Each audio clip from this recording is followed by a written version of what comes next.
Alright, so redesigning the Ducati Sport Classic 1000. This is probably my favorite bike of all time. So this is going to be a challenge, and I normally don't do motorcycles, so this is definitely going to be fun.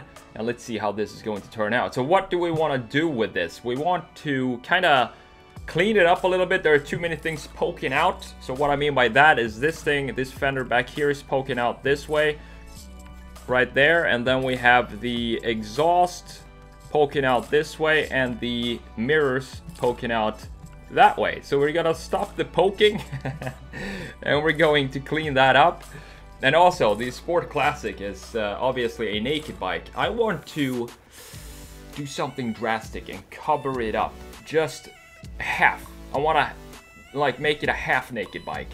So it's kind of in a bathrobe or something like that. So what I mean by that is I want to cover this area up with some cool shape. The problem though, the problem that I see with covered bikes normally is that this surface here, it's such a huge surface, and it's normally just a lot of flat surfaces. It does have some curvature to it like this, but it's a huge surface. So what motorcycle design, what companies do, they create a lot of different styling features here and a lot of different angles going all the way like this to kind of break up that big surface. But this is a Ducati, and I think the styling of this, we can't have like a Yamaha R1 cover on this because it simply doesn't fit the style of this motorcycle.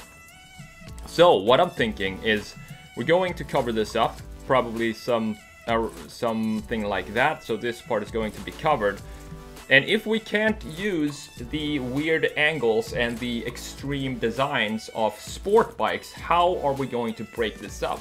Well, there is one little trick that you can do when you have a large surface where there's not a lot going on without redesigning the part itself, and that is the magic of graphic design. So I'm going to figure out some sort of graphic design for this part moving into this redesign that is going to break up that big surface visually. It's not going to be redesigned, the part is not going to be, or the part is not going to have a lot of angles to it. It's going to be a pretty flat surface. But the way we're gonna break it up is by adding some graphic elements to that. Another thing I want to add to this is a seat cowl at the back right here. So I want to cover this part, have this seat dip a bit more so that it's a one-seater instead of a two-seater like this. And I think that's about it. So now let's jump into Photoshop and pretend that I know what I'm doing.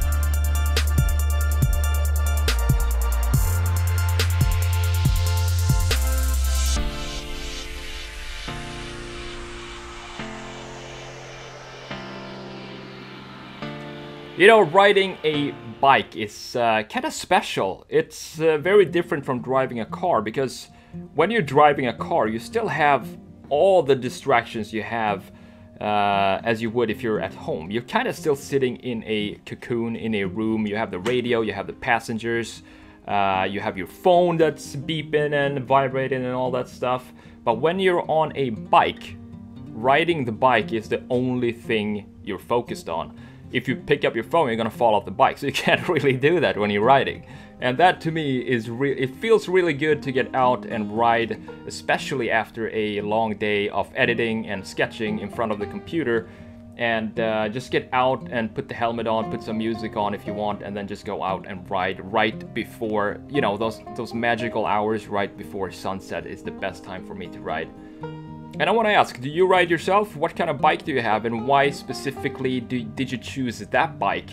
Me personally, I have a Triumph Bonneville 2000, I think it's a 2013. I just loved the styling of it the first time I saw it. I used to have a Gixxer 600, But that to me, it's a super fun bike. It's really fast, but I didn't have too many situations where I could use the speed and the power of the bike. So I was looking for more of a cruiser bike, and the Gixxer was fun when I was younger, but now I'm not old, but I was looking for more of a cruiser and more of a stylish bike that I really loved, and I found this Bonneville for a great deal, so I just went for it. Eventually, I would love to have a Ducati Sport Classic.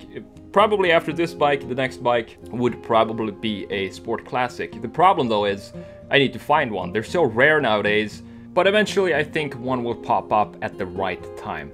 But for now, let's jump into Photoshop and do the redesign of this beautiful Ducati Sport Classic 1000.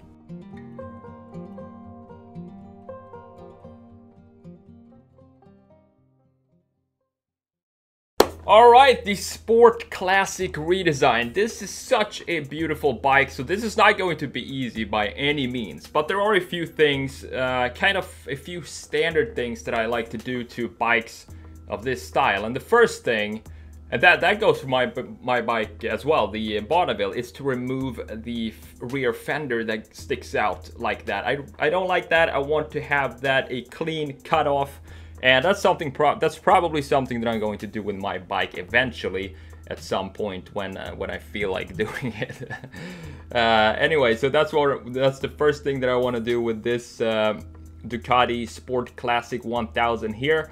And when I do that, I also want to shorten the big exhaust, and that was kind of a tricky thing to do here because it covers all the spokes in the wheel. So what I did, I took the lower part of the rear wheel and just flipped it upside down. So the mechanical stuff, I'm not sure for example, where the shocks are mounted on a Sport Classic behind the exhaust. So I just made a bracket there, I painted a bracket for the shocks to sit on. But now we're moving into the big part here, and that is the big cover that I wanted to, as I said, have it be half naked, a half naked motorcycle, and also add the seat cowl at the rear cowl at the back to cover up this rear piece of the seat. I want it to be a single seat, and kind of make it, in general, just make it a sportier looking bike, and also one that you can take to the track. And when you do that, you kind of have to start thinking about aerodynamics, and that's of course why these sport bikes such as the R1 and the Hayabusa and all of those have a lot of plastic in the front. That is to guide the air away from all the internal parts that might, intrude on the air and the aerodynamics of the bike when you're going really fast. So that's something that I wanted to keep in mind here. Just make a kind of have the same style as the Ducati in general, which is a very simple style. There's not too much unnecessary angles and too much going on in general. So that's what I wanted to do here. I just wanted to keep it simple, but as I said, if I leave it like this, it's going to have too big of a surface where nothing goes on, and that's exactly what you see right now.